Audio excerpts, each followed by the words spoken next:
Hello one and all, my name is John Clare, this is John's Dark Art, and as always you are very welcome. Today's piece that I'm talking about is a piece I like to call Conflict. If I bring it up for you here now, you could probably see this is basically a dog and cat snarling at each other. I mean, it's not for me to exaggerate things slightly, but if you're gonna typify the usual conflict between cats and dogs, why not go to extremes? Why not use tigers and wolves?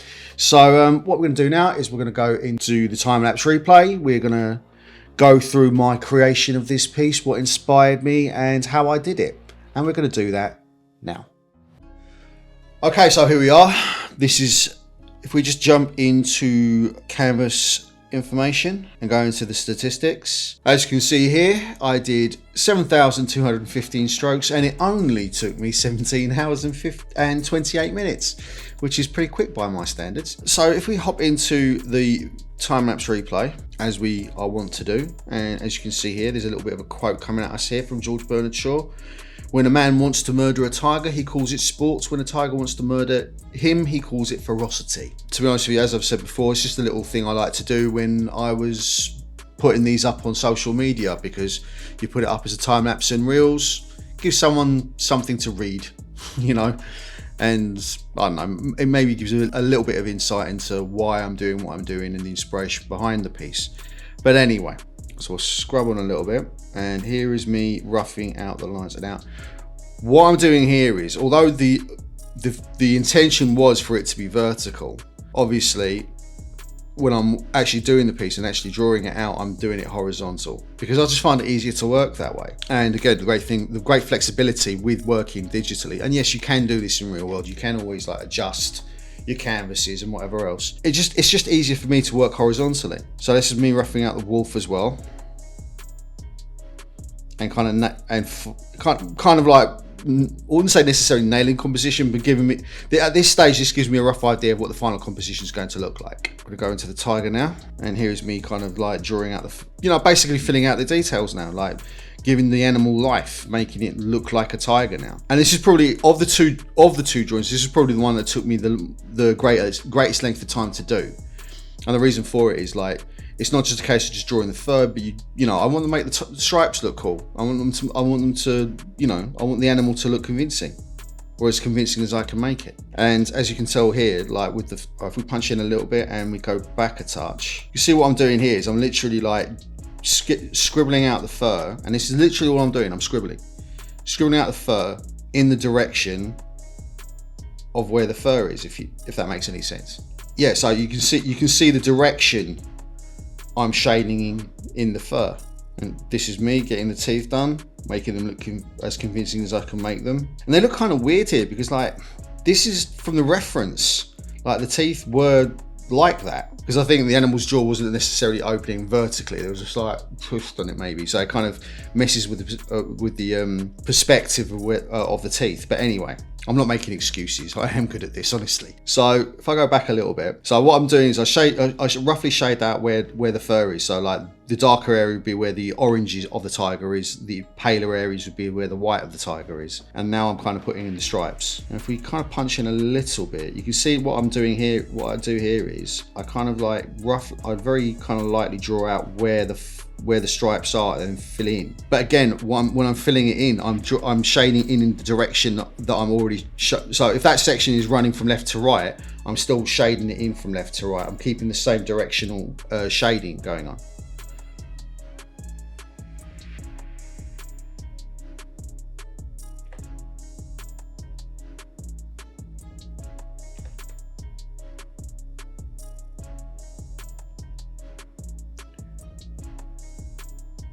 And yeah, and all these little details as well. Yeah, just shading it out. So now we're going to go over to the wolf. Similar sort of thing, directional shading.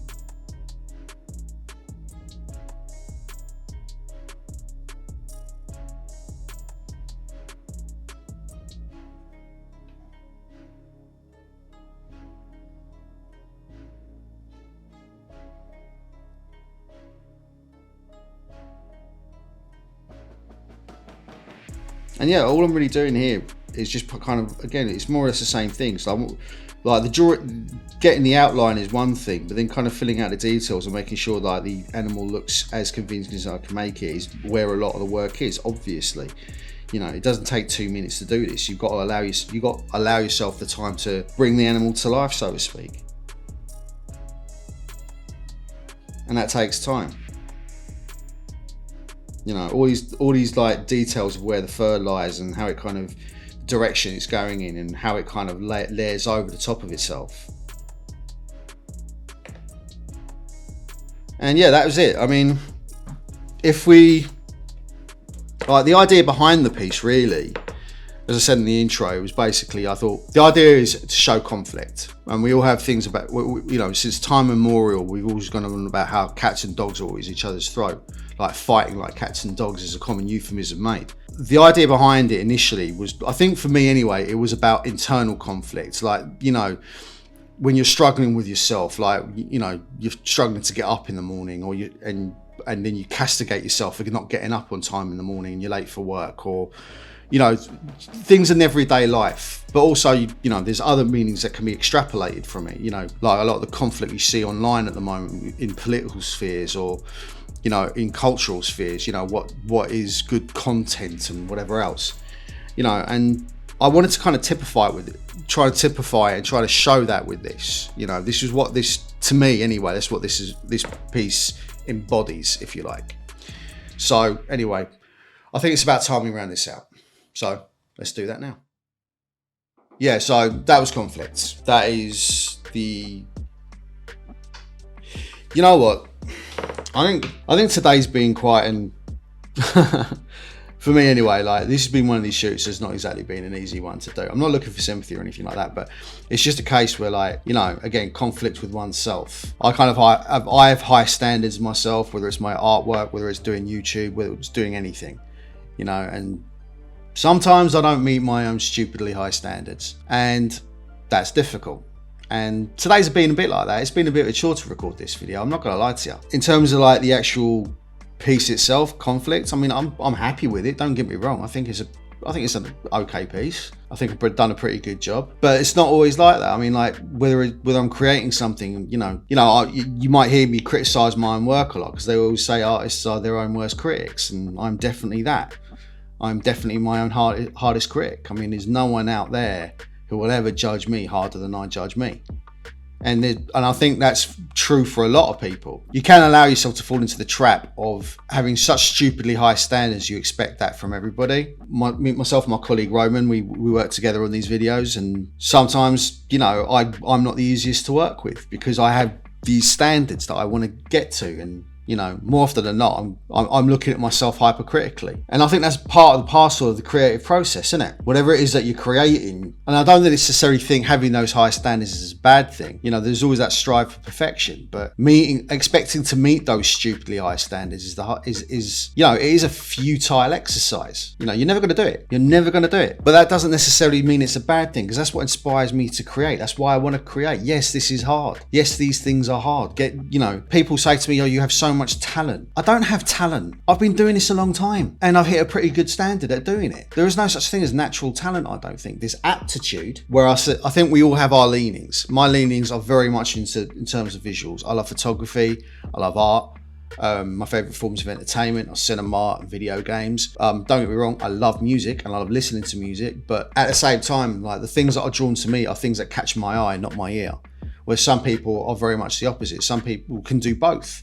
Some people are brilliant at maths. I suck at maths. There's some people, I mean, my nephew, God bless him, he's an absolute maths prodigy. You turn around to him and say times 300,000 by 200,000, he'll give you the number like that. Whereas I've got to sit down and work it out and show my calculations. But yeah, there is no such thing as talent, it's aptitude. Like, if you're good at something, it's because you're interested in it and you want to pursue it. I was interested in drawing at a very young age and I pursued it, and I like to think I've got to a pretty high standard of it now. Other people out there who are better than me, well, that's up for you to decide. You know, I'm not here to kind of compare myself to other artists, because I think that's a hiding to nothing also. Because if you judge your own work by other people's, then it's very easy to then look at someone else's work, think they're better than you, then just throw in the towel. Yeah, be inspired by other artists by all means. It's like I said in the previous video about having a well of inspiration.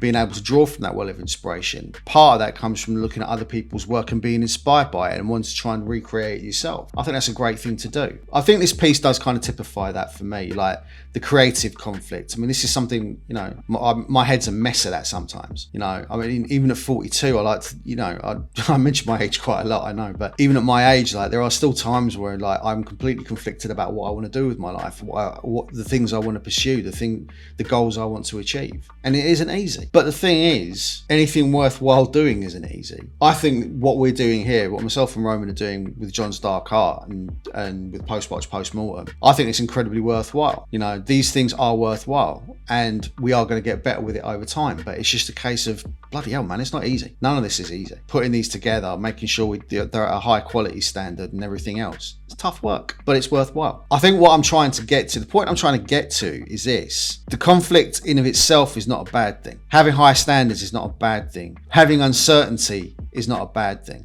I think it's just important for you to kind of like, for us as human beings, we need to kind of like channel that conflict and that in positive directions and creative directions, not by snarling at each other. Instead of snarling at each other over politics, sit down and have a conversation and try to come to some common ground. Instead of snarling at each other about culture, there's a lot of this on YouTube, and I find it really sad. People snarling at each other over stuff that really isn't all that bloody important. Let's be frank. By all means, criticize something, definitely. I just think it's too much. I think there's too much unnecessary conflict, or that kind of anger and that energy, and that energy is getting channeled into like really kind of destructive areas, and I think that's really sad. You know what? This piece kind of typifies where I literally on today. What's today's date? On Thursday, the 29th of June, the day I'm recording this, day we're recording it, sorry. I'm a mess of conflict. You know, this piece kind of typifies where I am in my head right now. Anyway, look, I'm going to leave it there for now. Hopefully next week I'll be a little bit more focused on what I want to talk to you guys about. But as of right now, I don't, you know, yeah, I'll leave it there. Sorry about this week, guys. Do apologise. But hopefully, in some strange way, this may inspire you to keep creating, and if you do, please share it with the world in whatever way you see fit. My name's been John Clare, this has been John's Dark Art, and as always, you've been very welcome. Till next time.